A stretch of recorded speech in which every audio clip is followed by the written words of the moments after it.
This message comes from NPR sponsor Chevron, who believes the future of energy is lower carbon. In fact, they've even tied executives' compensation to advancing the company's goals for lowering the carbon emissions intensity of their operations. Learn more at chevron.com/lower carbon. This is the TED Radio Hour.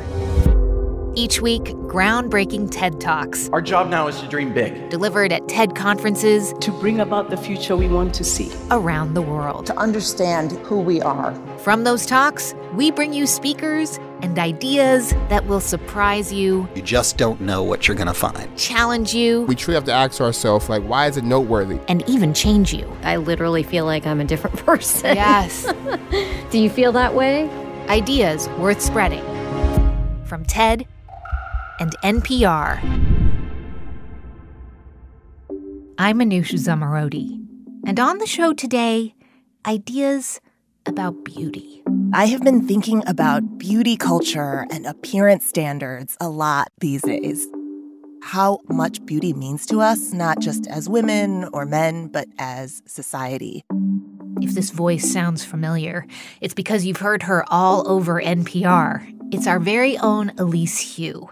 And in 2015, Elise moved to Korea to open up NPR's bureau in Seoul, a city which, in the past few years, has emerged as a cosmetics and skincare superpower. When I first got to Seoul, the sort of pervasiveness and dominance of a really specific beauty standard and beauty norms was everywhere. The night I got to Seoul, I was staying in Myeongdong, which happens to be the makeup district, where every store is lit up and down the street by images of skincare products and women with these sort of alabaster skin faces, and every single store is the name of some sort of makeup brand. And so you can have kind of the face shop across from another face shop across from another face shop. And so it's like trick or treat, but for skincare products. So it was made very obvious to me as soon as I landed in Korea, the dominance of the skincare industry, but also appearance standards and the importance of looking a certain way. Elise wanted to see what it was like to follow all these Korean beauty trends. And so she did in a series called Elise Tries. Skincare in South Korea is serious business, with South Korean women spending twice as much of their income on beauty products as American women. Really go in for the excavation. Oh, yeah, I think she's getting my nose pores. Oh, geez, you can hear it. Oh, dear. Oh, geez.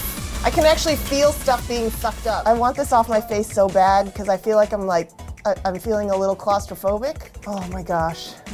Today, Elise is writing a book about beauty, particularly K-beauty, as it's called. I'm really fascinated by it, and I'm fascinated by the power of beauty ideals, politically, economically, but most important, culturally. Which is why we've invited her to be our guide on this episode. Because not only is she on NPR and researching this topic, Elise also hosts the TED Talks Daily podcast, so she watches a lot of TED Talks. Elise, you are going to take us through a selection of TED Talks about beauty norms or questioning the beauty ideal, not just in Korea, but all over the world. And there are so many layers to this topic, right? Yes. So I went to Korea. I learned all of this stuff, but I didn't want to simply eviscerate Korean beauty because I take the industry and its growth and the influence of beauty really seriously. And I think that the pursuit of beauty is kind of a tentpole of the modern female experience, right? And my hope is just to kind of really take it seriously and make room in our conversations and in our minds for thinking through it and how the so-called beauty industrial complex plays a role in our experiences and our identities, right? We see so many digital images all the time flashing before us. And that kind of helps solidify norms of how we should appear in our sort of consciousness, right? And what I really wanted to dig into is the work that it takes to appear, quote unquote, beautiful. It requires a lot of maintenance. It requires a lot of work. It requires a lot of spending money on products or makeup or procedures. And that's just to kind of keep up with the Joneses, right, of appearance standards. Because if you don't sort of meet those aesthetic norms, that'll cost you. So we want to kick off our conversation with a talk about the influence that social media has had on how people think of beauty and also the sort of mental health for mostly young women. So the first talk is by two twins who live in Canada, Tegan and Keisha Simpson. They gave a talk in 2019 called "Can Our Body Image Handle Social Media?" Different ages use and interact with Instagram differently. For example, if we were all to pull out our phones right now, what you would see on your account would be very different from what I would see, because it all depends on who you follow. I'm going to take the guess the majority of you don't follow hundreds of young women. But I do. When I go on Instagram, I'm overwhelmed by photos of girls my age, many of which are posed and perfected versions of my friends and mere acquaintances. What a teenage girl sees on Instagram is drastically different from what the average adult sees. And over time, scrolling through these photos can really take a toll on your self-esteem. With a quick Google search, we found numerous studies that link social media to increasing levels of anxiety, depression, loneliness, and body image issues in young women. But could our friends really be feeling this way too? No way. There's no way, because when we go on Instagram, what we see are happy, beautiful, and confident people. There's no way that these girls are going through the same thing that we are.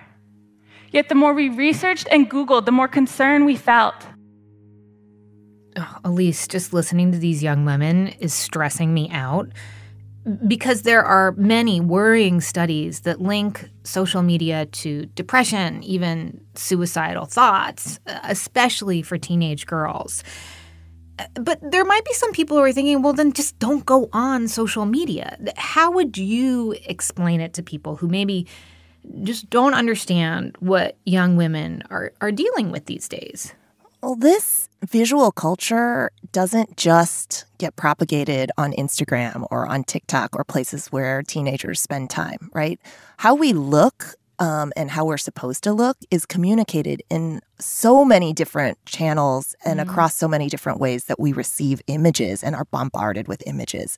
So all of us are part of it universally, because all of us are connected to the web, in the developed world, and all of us are kind of being fed images constantly. So even if you think that you are not part of this sort of cycle of imagery and then norm setting, you are.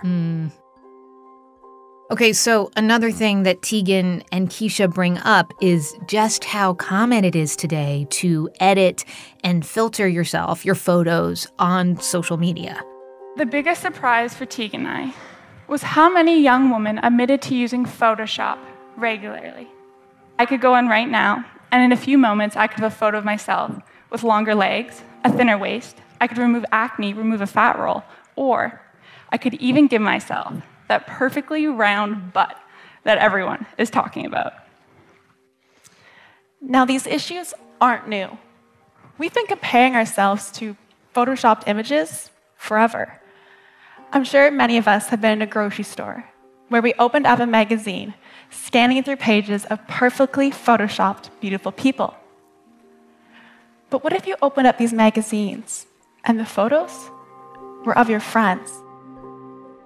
At least from what I understand, one of the most popular photo editing apps, Facetune, reportedly had 20% more usage, as they say, at the start of the pandemic. And then make a little confession here that I was spending so much time on Zoom and was so tired during the pandemic that I did use the Zoom filter to make my skin look a little better.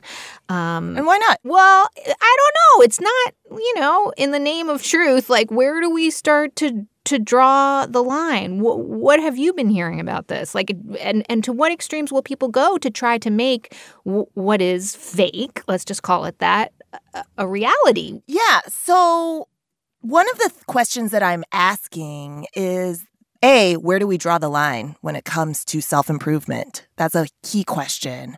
But B, because the norms that we're seeing on Zoom or on Instagram or on TikTok are so enhanced, then what we start believing is normal becomes more and more narrow, right? Because everybody's skin is enhanced. Everybody's chin is a little bit thinner. And researchers say that there's kind of a global mean. There are 4 aspects of beauty that, irrespective of where you are in the world, people aspire to. And it's smoothness, firmness, thinness, and youth. And the thinness can be relative to your population. So thin in Asia is thinner than, say, thin in Northern Europe. And what results is that all women and increasingly numbers of men need surgical and non-surgical technical fixes if we are to be perfect like those filters, right? Even just good enough is getting harder to achieve as these norms become more and more dominant because it makes it harder for us to resist. It makes me think, like, as with many things with technology, at least here in the U.S., there is very little oversight. And I read with total fascination that Norway recently passed a law that says influencers and brands must identify photos on social media that have been retouched. And, just to go back to Keisha and Tegan Simpson, they kind of had a similar idea, more of a grassroots way of going about it, but they challenged people to post untouched photos of themselves and to see what that feels like. What if we could improve the Instagram experience? Could we balance the perfected photos with unfiltered ones? Last year, we ran a campaign to do just this. It was called the As She Is Challenge, where young women are encouraged to post an unfiltered photo to our hashtag, As She Is. This is a typical post from one participant's Instagram account. Clearly, she's beautiful. But on the day of the challenge, this is the photo she chose to post. Vulnerable and courageous, she talks about her facial acne and her use of filters to cover it up. This young woman's willingness to be unfiltered made a real impact on her followers, and admittedly, also herself. From our experience, when young women are willing to be vulnerable, they express a sense of relief, freedom from accepting and admitting that they have insecurities. I applaud these women and I support that they are trying to keep the window of what's normal inclusive of how we really look. Because one of my concerns as somebody who's now researching beauty is that our appearance norms, especially because of filters, become so far removed from actually what we normally look like. And so I love that they are maintaining a space and, in fact, encouraging all of us to show up as we really are. When we come back, more from Elise Hu on interrogating the beauty ideal. I'm Manoush Zomorodi, and you're listening to the TED Radio Hour from NPR.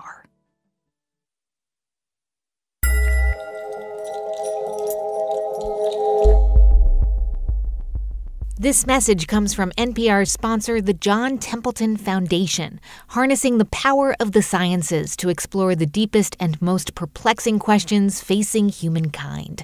Learn about the latest discoveries in the study of hope and optimism, intellectual humility, and free will at templeton.org. This message comes from NPR sponsor Discover. Discover matches all the cash back you earn on your credit card at the end of your first year automatically, with no limit on how much you can earn. It's amazing because of all the places where Discover is accepted, 99% of places in the U.S. that take credit cards. So when it comes to Discover, get used to hearing yes more often. Learn more at discover.com/match. 2021 Nielsen Report limitations apply.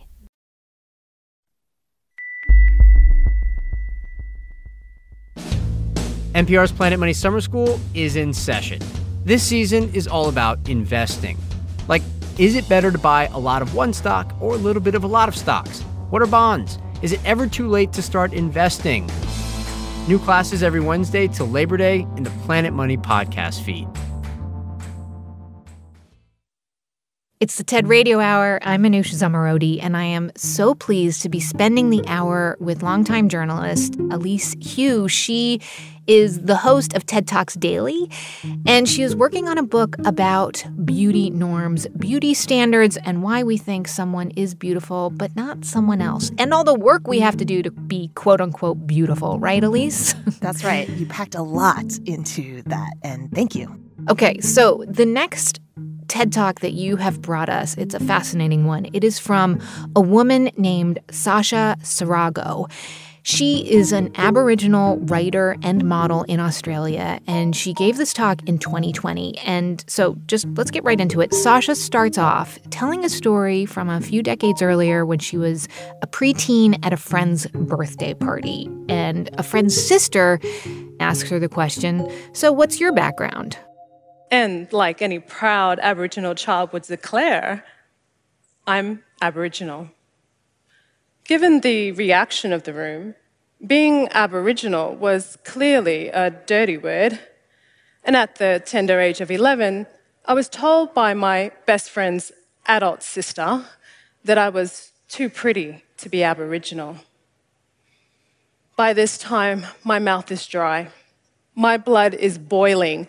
And I'm trying so hard to fight back what feels like an ocean of tears.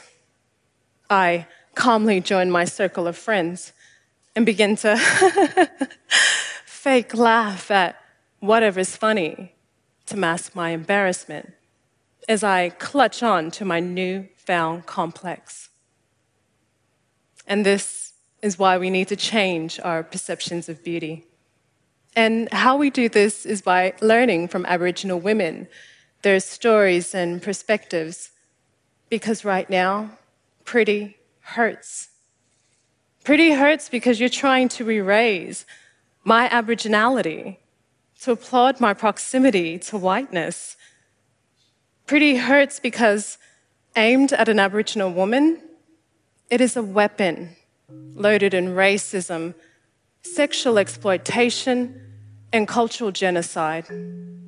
You see, what this woman didn't realize when she declared that I was too pretty to be Aboriginal is that she took something precious from me. Pride in my identity. You see, I belong to the oldest living culture in the world. But that day, that legacy, it was replaced with shame. And it's been this filthy stain I've been trying to get rid of for 20 years. That really resonates with me so much, and is arguably responsible for why I still wrestle with these questions of beauty, because when I was a teenager, I remember I'm an Asian American, and so not part of the dominant group, especially not in suburban Texas where I grew up. And I remember when I was in 9th or 10th grade, a boy said to me, "You're pretty hot for an Oriental."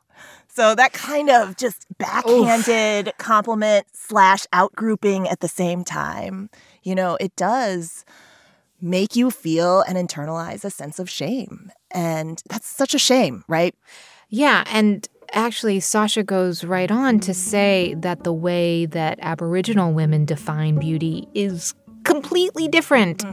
She actually goes on to tell a traditional story about a fisherwoman named Barangaroo, a famously defiant female ancestor who lived in the 18th century. Barangaroo, like the other Eora women, took pride in their status as being main food providers for their tribe. A skillful and patient fisherwoman, Barangaroo would access Sydney Harbour and its surrounding waters for its abundant food supply, only taking what was needed. So you can just imagine how furious Barangaroo was when she saw British colonists trawl 4,000 salmon off the North Shore in just one day, then gifting some of this catch to her husband and some of the other men from her tribe.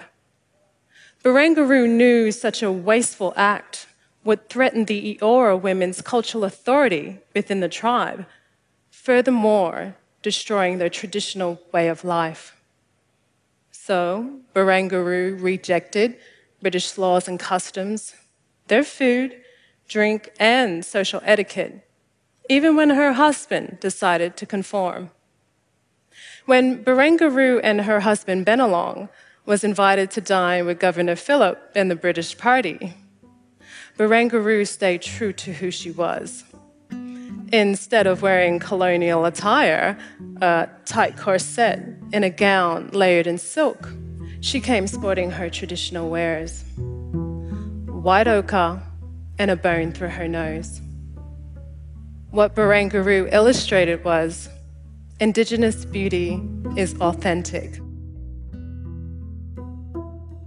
What a beautiful story. Yeah. And I love that it's passed on through the generations as something to sort of hold on to, that beautiful can be defined in different ways by different cultures. Do you know of any other cultures in which, I guess, very specific beauty ideals have held strong in the face of more sort of the more homogenous, Eurocentric Western look? Yeah, and just to be fair, we are seeing a more homogenous look, but it's not necessarily Eurocentric, right? There is a more homogenous look that's in Asia that is a competing standard against kind of a real Eurocentric look. So we should note that. But it is harder to find examples of regional or local norms that really hold strong because we are all so connected on this global internet. Mm-hmm. Local norms still do exist in pockets of the world.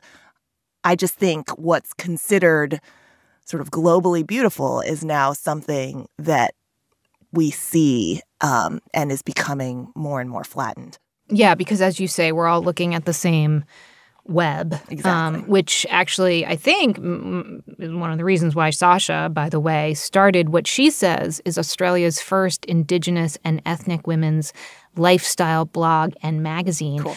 But she does say in her talk that it really took her a while to figure out how to appreciate her and her people's roots and their conception of beauty. Over the years, my obsession for beauty, it's led me to this truth. You cannot appreciate beauty if you cannot recognize it in yourself. So, how do we change our perceptions of beauty? We have to get real with ourselves and start by asking, who am I? Where do I come from? The world that I live in, how did it come to be? And more importantly, where to from here? You may not like what you discover, but sit with it. Feel the discomfort. Colonization has stolen from us one of the greatest treasures we can obtain, each other. Ooh, that is a big topic. There's lots to unpack here. Yeah, I am actually deep in the research on how colonization really has affected beauty norms. Mm-hmm. Double eyelid surgery, for example, which is the most popular procedure in South Korea, was brought to South Korea and arguably invented by a plastic surgeon named David Millard, who was a U.S. Army physician and plastic surgeon who was stationed on Yongsan, which is the U.S. military base in South Korea following the Korean War. And he originally did this surgery. This is to create a crease in your eyelid if you weren't born with one. And David Millard said it was so that his patients could look more white. I mean, that is deeply, deeply troubling in many ways. But what about people, Elise, who are saying, you know what, I'm done with this? Is there a backlash to all of this? In South Korea, there's a movement called Escape the Corset, where women are collectively crushing their makeup compacts on Instagram and on TikTok and shaving their heads or cutting their hair really short. It is their form of resistance. It says it has cost them. It's been so costly to try and keep up with appearance standards, not just financially, but also emotionally, mentally, intellectually. But the beauty industry seems to be bouncing right back. And so it's really hard to see whether resistance is having an impact. You know, I think that's interesting because in a way it segues nicely to the next talk that you brought us, which is about the opposite ends of the spectrum. Yeah, so one community or a few communities that really celebrate sort of the traditional femme idea of beauty is the transgender community as well as the drag community, where you can really sort of go after these adornments and wear these adornments and makeup and glitter and what's considered traditionally feminine displays. That's a really powerful way of either coming out or feeling like you can wear on the outside what you feel on the inside. So the next talk is by the model Hari Neff, and she gave a talk in 2016 called The Aesthetics of Survival. Remember when Caitlyn Jenner revealed herself on the cover of Vanity Fair? She starts her talk by projecting a picture of Caitlyn Jenner on the cover of Vanity Fair. And I don't know if you remember, Elise, but Caitlyn Jenner is looking extremely glamorous, lots of makeup, big hair. The corset. The corset, exactly. I've got a lot to say about her conservative politics and her bumpy advocacy, but this was cool. But it also started a conversation and a lot of pushback because there were some people who felt that this was the ultimate anti-feminist thing to do, to pose like that, because by posing like that, Caitlyn Jenner was just fulfilling stereotypical male fantasies. But Hari disagrees. If you ask me, hair, makeup, and nails don't make trans women like me, or any woman for that matter, bad feminists.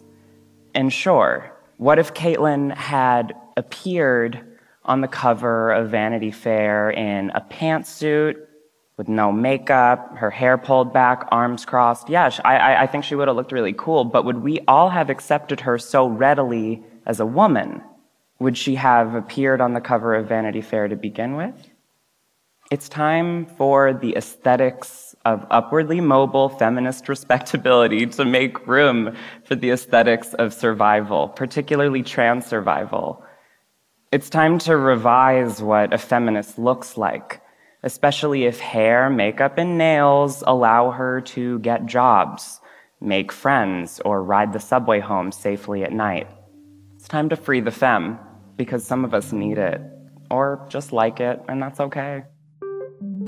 Okay, so I think it's important that we bring up here why there was such a backlash. And it really comes down to the reaction from some second-wave feminists saying, you know, that women don't have to be super glam. They don't have to be super feminine, that this was, you know, taking us backwards by having Caitlyn Jenner look like that. Yeah, so during the sort of consciousness-raising era of the 70s when second-wave feminism was in vogue, the idea was that to look very feminine was also to adhere to traditional gender roles of having to be at home and not having as many paths to economic independence. But yeah, we talk so much, we have had so much of this conversation dominated by sort of critiquing narrow beauty standards. And this is another way to critique narrow beauty standards from Hari here. It's to say that beauty standards should not just be a rejection of what's traditionally femme, but should also include an acceptance of femme if that's what it takes for survival. Under patriarchy, money and country inscribe themselves on women's bodies. We look in the mirror and we ask ourselves, do I look like a rich woman today? We look in the mirror and say, do I look like an American woman today? We look in the mirror and say, do I look like a beautiful woman today? And if I don't look rich, beautiful, and American, am I still a woman? Here's a picture of me before I started transitioning. Or I had started transitioning, but I hadn't started medical transition yet. At this point in my life, I wore a full face of makeup every day. I shaved my whole body every week, which covered me in these angry red spots. I stopped cutting my hair. I wore dresses to morning classes. I started hormones. Pills twice a day and a needle in my leg every week. I started going in for monthly laser hair removal appointments, procedures that were so painful that I had to chug a flask of vodka before every session just so I'd feel it less. I starved myself and abused laxatives so I could fit the clothes I wanted to wear. I did all this because I wanted a body that allowed me to do the things I wanted to do in the way I wanted to do them, things men in this country aren't really allowed to do. I tried to do them in the body I was born with, but people told me, No, you can't. You gotta soften up your face, get rid of all your body hair, get breasts, shrink your waist, get a vagina. Of course, I looked them right in the eye, said, you, turned around and did pretty much all of what they told me to do. It hurt, and it worked. And if my story or journey sounds difficult or tough, I can guarantee you it's even more difficult and more tough for the vast majority of trans women.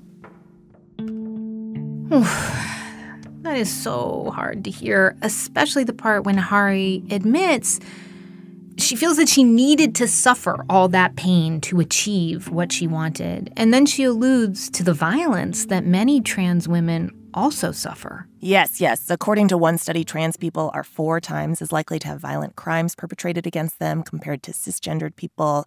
1 in 2 transgender individuals are sexually abused or assaulted at some point in their lives. Some reports even estimate that transgender survivors may experience rates of sexual assault up to 66%, and that's often coupled with physical assaults or abuse. It's so upsetting. And Hari points out that this idealized version of femininity is essentially meeting a patriarchal standards set by men. But she also says that while meeting those standards, while that can mean survival for some trans women, for others, it is a goal in and of itself. But the process, it can be long and extremely tough. It is so hard to gain access to hormones, to jump through all the medical hoops. It is so expensive to buy cosmetics, new clothes, healthy food, any number of means towards body feminization. And yeah, even if a trans woman does manage to look or seem femme, her race, her class, or her citizenship can place further targets on her back. So when it comes to trans women with limited resources, their femme can be the difference between life and death. So I gotta ask, why are we being shamed for our femme? Let femmes be femmes if they wanna be femme, because some of us need it or just want it, and that's okay. When the aesthetics of feminist respectability exclude and erase the women who need, not just want, need to give them up, then the aesthetics of feminist respectability need to change. Femme aesthetics aren't bad or good. They just work. They just are. They work for some of us. So, chill out. Let us live. Free the femme. Thank you. That was model Hari Neff. You can see her full talk at TED.com. In just a minute, we'll continue our conversation with Elise Hu. On the show today, reflecting on and challenging our beauty norms.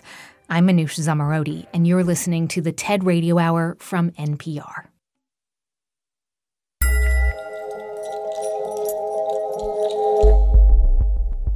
Support for NPR and the following message come from Fundrise. A truly diversified portfolio needs more than stocks, bonds, and mutual funds. With a track record of earning consistent income and long-term appreciation, successful investors have powered their portfolios with private real estate for decades.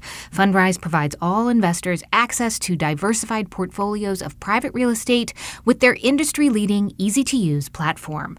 Go to fundrise.com/radio hour to see how 150,000 investors have built a better portfolio with private real estate.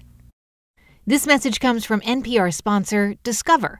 Discover matches all the cash back you earn on your credit card at the end of your first year automatically, with no limit on how much you can earn. It's amazing because of all the places where Discover is accepted, 99% of places in the U.S. that take credit cards. So when it comes to Discover, get used to hearing yes more often. Learn more at discover.com/match. 2021 Nielsen Report limitations apply. This message is brought to you by NPR sponsor Talkspace. Feeling overwhelmed lately? You're not alone. We all need a little help sometimes, and asking for support is a sign of strength. Talkspace Online Therapy matches you with a licensed therapist from the comfort of your device to help you start feeling better with a single message. Match with a licensed therapist and get $100 off your first month with code RADIOHOUR at Talkspace.com.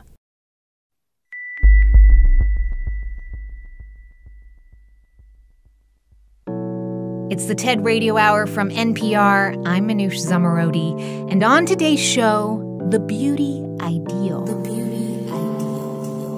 So far, we've heard a TED Talk about Instagram. There's new apps that allow us to digitally alter the way we look. How teens feel tremendous pressure to Photoshop themselves to look flawless. And in a few moments, I could have a photo of myself with longer legs, a thinner waist. I could remove acne, remove a fat roll. You see, I belong to the oldest living culture in the world. We heard from a woman finding strength through her Aboriginal beauty culture. When we decolonize beauty, we are reintroduced to our authentic selves.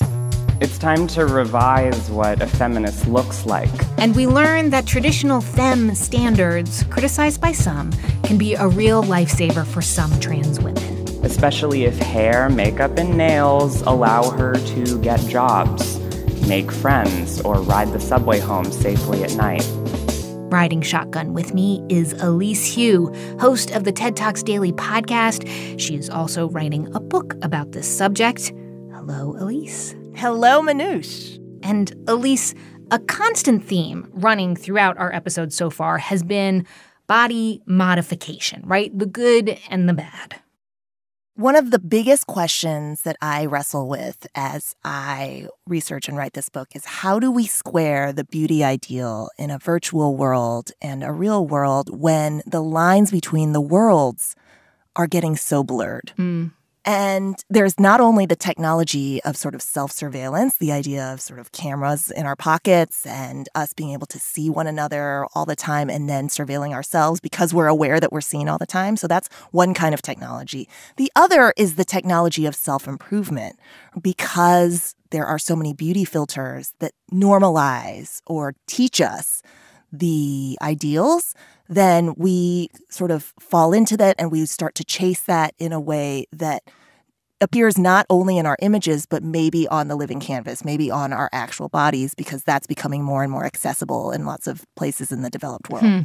And I think that also brings us to our final talk about potentially the future of beauty. And that's gene editing, right? The last talk that you've brought us from biologist Paul Neffler. His talk is called The Ethical Dilemma of Designer Babies, and he starts by taking us to the not-so-distant future.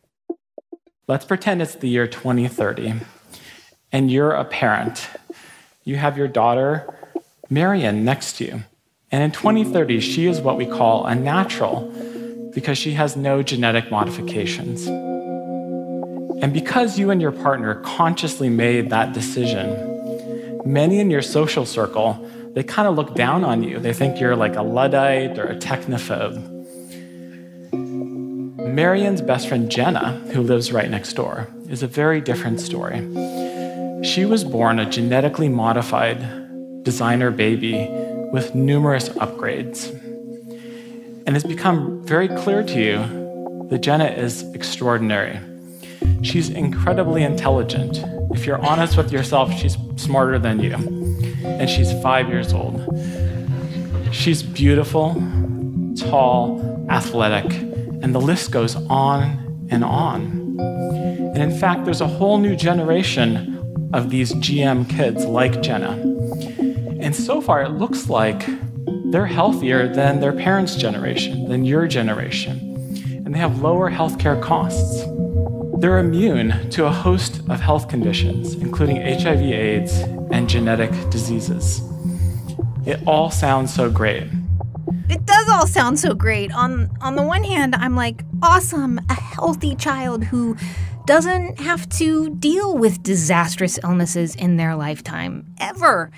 But on the other hand, this idea of like an upgraded kid, it is creepy. At least, like, how far-fetched is this scenario? Yeah, scientists range in their opinions on how far-fetched this is, but Paul is a stem cell researcher, and he spends a lot of time thinking about how we can use gene therapy in a helpful way, right? Gene engineering to really be therapeutic. But he's also worried that this technology, like CRISPR, could be used by families of rich people with deep pockets to alter their future children and give them this advantage that would really create an unfair playing field. This is one of the big ethical questions that comes up when we talk about CRISPR. And we've seen how it could play out in books and movies about the future. In the not-too-distant future, Gattaca, I'm thinking of. our DNA will determine everything about us. Such a great film. But what I thought was really powerful about it, for those of y'all who haven't seen it, is that we engineer that which we find perfect or ideal at a given time. And when we look back on that film, we have the opportunity to really rethink what they thought was perfect at that time, right? And that ideal is fluid and it's expansive. So it's worrying to lock ourselves into one ideal of perfection when you have the power to genetically modify babies. Yeah, when he was like, she's perfect, she's tall. I was like, hang on a minute. As a short person, who do you get to say? I wouldn't want to have like weird, extremely tall children. And they, as a short person. But okay, so where does the law stand on this? If someone wanted to have a designer baby, I mean, you can certainly pick the sex of your child and you can screen for certain illnesses, but can you make them tall or beautiful or have a higher IQ? Not right now. Not right now. The U.S. and dozens of other countries around the world have specifically made the implantation of genetically modified human embryos illegal. Okay. Now, that's different than what's called pre-implantation genetic diagnosis. So in the U.S., couples using in vitro fertilization can utilize tests to find out the sex of their fertilized embryos. And you can test for Down syndrome or dwarfism, for example. I should say, though, that Paul and many other researchers are super excited for the use of CRISPR to heal people from debilitating disorders and to really help make people healthier.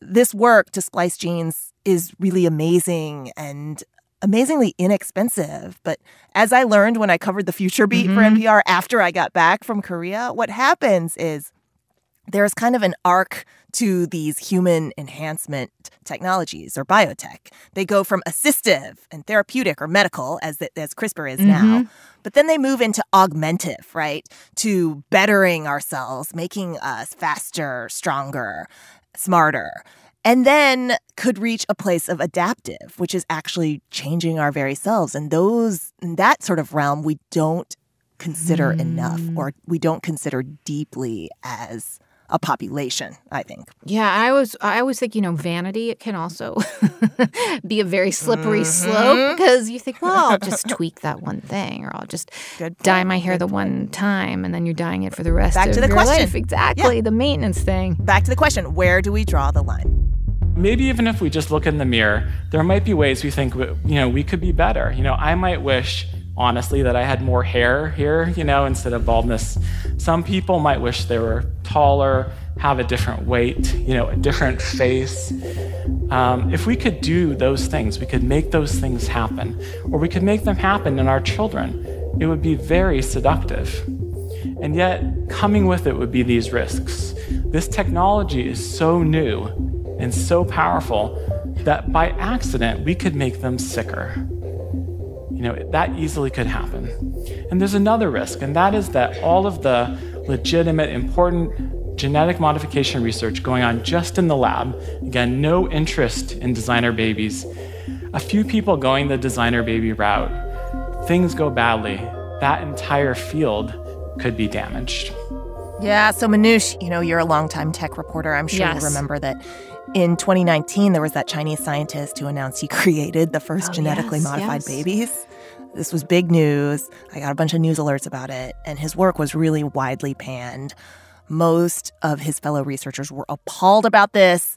They said this kind of experimentation was totally unethical and far too irresponsible. You know, as is often the case with technology, it's really hard to do studies because it's unethical to test things out on humans. Do it on people. You can't have the control group and all of those things. But I can see also, for geneticists and other scientists, you want to be the first. You want to be the one who cracks the code. And then, think of how fearful we were when IVF became a thing. The first IVF baby when I was a kid. And at first that really freaked people out. And now millions of babies are born via IVF, and nobody really thinks it's that big a deal. 5 million IVF babies have been born, bringing immeasurable happiness. A lot of parents now can love those kids.